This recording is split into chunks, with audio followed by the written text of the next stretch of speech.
Hi, Jake here. This is going to be our first video, chapter 2, maintaining our 100-pound weight loss. So I don't know, we've been at 165 pounds since the 30th of January. We're at the 18th of February and we're still right in that 165-pound range. I've noticed a few things. We kind of go up a pound, down a pound, up, down. So it's not every day. I weigh every day about the same time, and I've noticed that we just kind of go up a little, then down. It looks like we go from 165, then we'll creep up to 166, and back down to 165, and then we'll go down to 164, and then back up to 165, and then creep up to 166, and then right back down to 164. So there's a cycle there, and I believe that's probably just a natural cycle of how your body is metabolizing everything. So no concerns there, but the nice thing is we're maintaining right what we want to do. So this video is going to be, what are we doing to maintain that weight? I mean, all of a sudden we're not in a weight loss program. I really haven't changed a whole lot of it. To maintain this, I'm eating about as much as I want to eat. We're still doing the OMAD, one meal a day. I'm still doing the no processed sugar, no processed grains, no processed oils, no vegetable oils at all. Let's see, we had a birthday earlier, one of the granddaughters, so I had a piece of birthday cake there, small piece, not a big piece, but Rosalie had made it with lard instead of vegetable oil, so it was really, really good. It is so much better that way. But that was a little bit of processed sugar and some processed grains, but no vegetable oil. Didn't really affect me, except I stayed exactly the same weight for 2 days, and then I dropped back down to 165. I was up to 166 for 2 days after that birthday cake. But then I dropped right back down to 165 when I started eating my same things.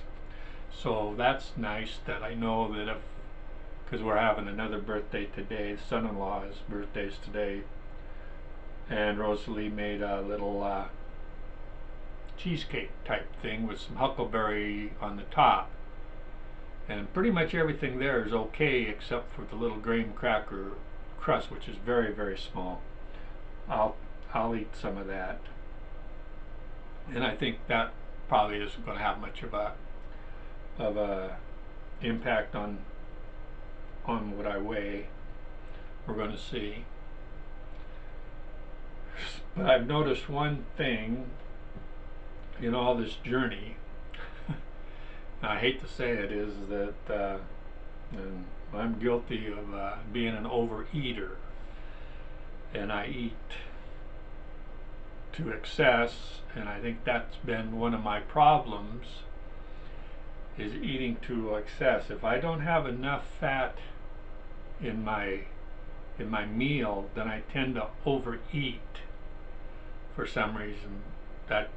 So I noticed through a couple of times when Rosalie cooks, I eat her cooking, which is good, except it's not as high in the fat content as my food is, that I tend to eat a little more. Instead of one big plate, I'll have 2 big plates. And it's just that the fat content isn't there that switches off the little leptin triggers in your brain saying, oh, we've had enough, can't eat no more. I mean, if usually my food is so heavy in animal fat that once I eat a fair sized portion, my body said, oh wait, that's all I can eat, I can't eat no more. And so for overeating, I think the high fat content helps me. Now, that's just the way my body works. Somebody else, it might not work that way. So I just wanted to bring that little subject up because that's probably going to be the main theme of this maintaining the weight is not overeating. Because I'm afraid that if I go to a little lower fat, I'm going to tend to overeat, which will start that weight creep. And it is very subtle. It's a very subtle weight creep that all of a sudden you're a pound, then a pound and a half, a pound and a quarter, and you just keep going up and up and up. And next thing you know, if you're not right on top of it all the time, the next thing you know is it's starting to get away from you. And I wanted to make sure, that's why I'm still doing all my logging of what I eat and what I weigh and everything so that I can stay on top of it. And it's just, it's just going to have to be a lifestyle that I realize. I know other people's videos, they don't weigh all the time.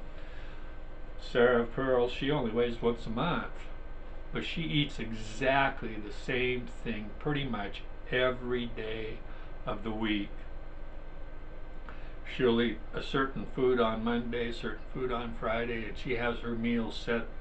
She has her little keto or little carnivore pizzas and stuff that she makes.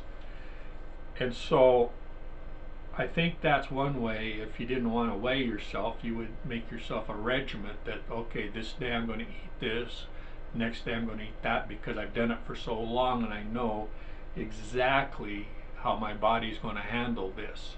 And she eats pretty much the same amount. I watched another video with Jim Caldwell, and he is a runner, and he is going to up his protein and lower his fat, and he's a confessed overeater just like I am, which is fine for him because he's doing a lot of exercise, and I don't do that much exercise. I lift a few 20-pound weights in front of the wood stove, a little resistance training, I do some stretching, but I'm not out running 5-10 miles, whereas he is breaking down muscle mass, and so he's going to up his protein a little bit to compensate, because he was getting a weight creep, and he was thinking that was from the fattier meats, and he's going to try it. So I'm watching him real careful too.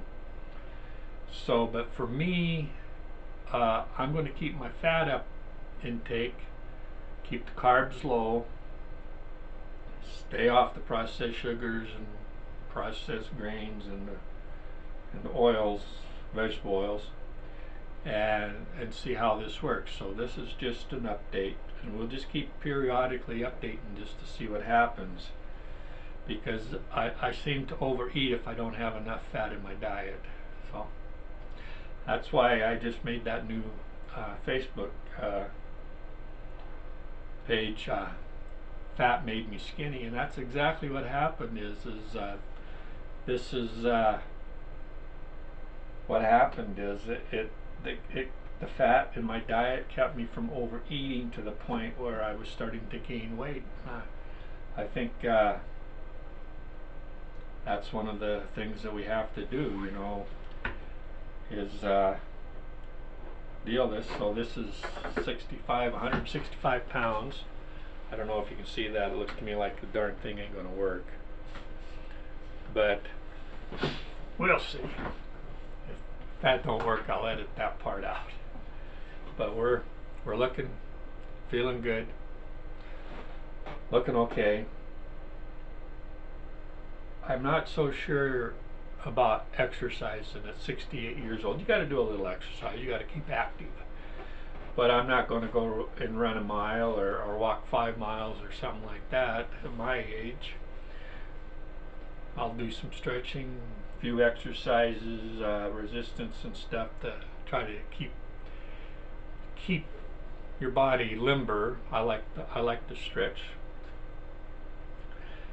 I think I can probably go down my pant size. These 34s are getting a little loose. And so I might go and buy a pair of 32s and try them on. At least go to the store and try one on and see how they fit. If they're too tight, I won't buy them. But that's just something coming up. Is that we still, I can handle some carbs. Potatoes, I love potatoes. I'm a meat and potato guy.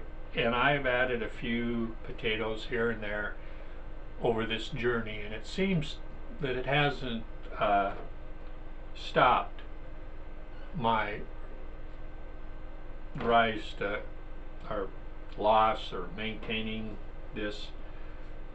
So I'm going to keep trying that. Everybody does this different, you know. A lot of people are strict.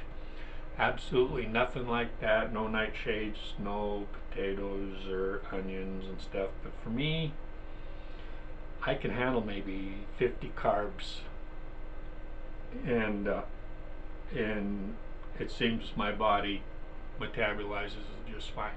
So these are things people have to find out for themselves. You know, what I do isn't necessarily going to go over to somebody else, but these are just little things people can try. If it works, fine. If it don't, then you can go back. The nice thing about this is if it don't work and you do gain a little weight, usually in 3 or 4 days you can bring that right back down. And that's what I've noticed is if I try something like the potato experiment I did, and it raised my weight up in about 3 or 4, and then I just went back to eating my regular stuff, it seemed to come right back down. It took about 3 or 4 days, but then it just dropped me right back down to where I was, and then I could continue on my journey. So this lifestyle, that's why I call it, it has to be easy and delicious, because if you do something like that, or if you go and have a piece of birthday cake and all of a sudden you start creeping up and you can't stop it without something drastic happening, that's not sustainable.